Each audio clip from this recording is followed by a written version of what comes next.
Nih melihat pemakaman Eril hari ini kan lumayan dipadati banyak pengunjung juga. Sumpah, aku bener-bener jujur aku alhamdulillah banget ya. Dan di situ aku banyak belajar yang melihat itu bener-bener sedih banget. Ini momen langka karena kalau misalnya kita pikir ya Eril siapa sih kasar gitu, iya dong pasti banyak yang bertanya Eril itu siapa sih, beliau ini apa sih yang dilakukan gitu sampai banyak yang sayang, banyak yang cinta. Kalau misalnya cuma anak gubernur ya. Kalau misalnya gubernur doang kan maksudnya ya pasti akan ada keistimewaan sendiri. Tapi ini bener-bener kayak diistimewakan sama Allah. Semua orang ikut bersedih, semua orang ikut mendoakan. Apalagi aku tadi baru lihat headline kan di berita, di negara apa sih yang benar-benar mereka ngelatin sholat gaib juga ya, di negara tetangga ya. Dan benar-benar aku memang merinding sampai sekarang kayak masya Allah.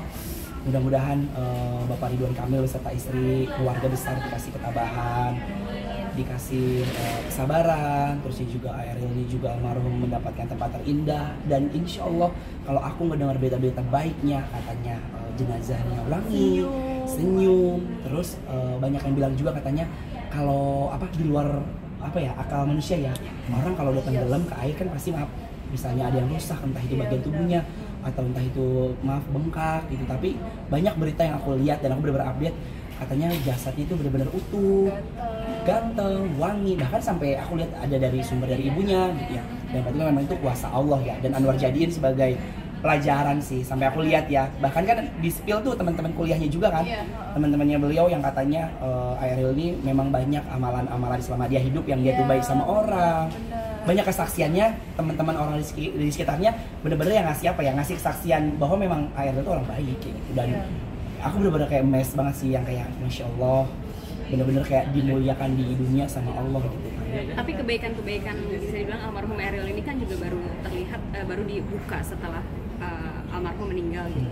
Kalian sendiri mungkin menilainya seperti itu bagus sih, itu sifat terpuji. Maaf ya, kadang kan kita sebagai manusia, apalagi public figure kan kadang ketika melakukan pekerjaan apapun kan kadang suka kita kontenin, dia nggak sih, suka kita liatin misalnya kayak gitu. Tapi beliau ini kita nggak pernah tahu kan kebaikannya apa. Makanya aku bilang beliau ini bukan public figure, beliau ini bukan influencer. Tapi setelah orang yang nggak ada, ternyata nilai-nilai terpuji kehidupannya banyak yang banyak yang ngasih tahu kan orang-orang sekelilingnya. Berarti dan memang itu adalah nggak fake, itu bukannya settingan, bukannya dari dalam hati, yang melakukan itu.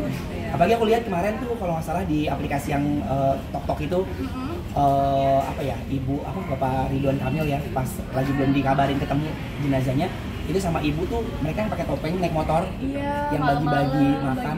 Aku kepo kan, aku lihat captionnya dan ternyata katanya itu kegiatannya Eril selama beliau hidup sama teman-teman kuliahnya. Jadi sering berbagi tapi nggak pernah dikontenin sama nggak pernah nunjukin siapa yang ngasih. Dan sama satu ada kesaksian dari temannya tuh bilang katanya Eril tuh pernah bilang pas lagi kalau nggak salah di ospek apa ya, beliau tuh bilang yang kayak gue bukan anaknya Ridwan Kamil. Jadi bener-bener kayak dia tuh nggak ngegunain aji mumpung ya kan, bahwa dia tuh punya kekuasaan di daerah Jawa Barat. Jadi kayak ya udah kayak warga biasa. Dan bener-bener low profile, itu sih aku bangga dan ya still ya. Contoh ya. Gitu. Dengan ketegaran dan keikhlasan Pak RK sendiri seperti apa?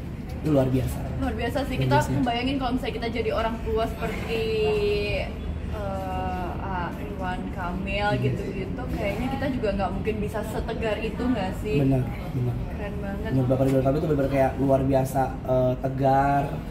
Apalagi pas dia bilang katanya anak itu adalah titipan ya kan. Iya, tapi kalau misalnya kita lihat sedih ya itu wajar banget, karena kan kita kehilangan kehilangan orang yang kita sayang untuk selama-lamanya. Apalagi kalau aku lihat ya Eril itu lagi masa-masa produktif ya nggak sih, lagi umur berapa sih, 17 ya? 23 tahun. Jadi benar-benar kayak dia tuh lagi masa-masa produktif ya kan, dan bisa ngikutin jejak bapaknya. Sedih apalagi ngeliat ibunya pas lagi di tayangan-tayangan tuh kayak tetap tegar, tetap senyum. Dan yang paling aku salut adalah beliau berdua masih mau bisa menerima warga Jawa Barat ya untuk berbelasungkawa, bahkan untuk salaman langsung, untuk ngirim doa langsung. Aku nggak tahu deh itu kayak. Jadi kalau misalnya ada yang bilang maaf gitu netizen kayak ini berlebihan, nggak ada yang berlebihan buat aku. Ini adalah pembelajaran buat kita yang masih hidup ya dong. Karena mungkin ini adalah jalannya Allah untuk memuliakan umatnya gitu. Kita nggak pernah tahu kan amalan apa yang telah beliau lakukan sampai disayang sama semua orang, sampai didoain sama semua orang kayak begitu.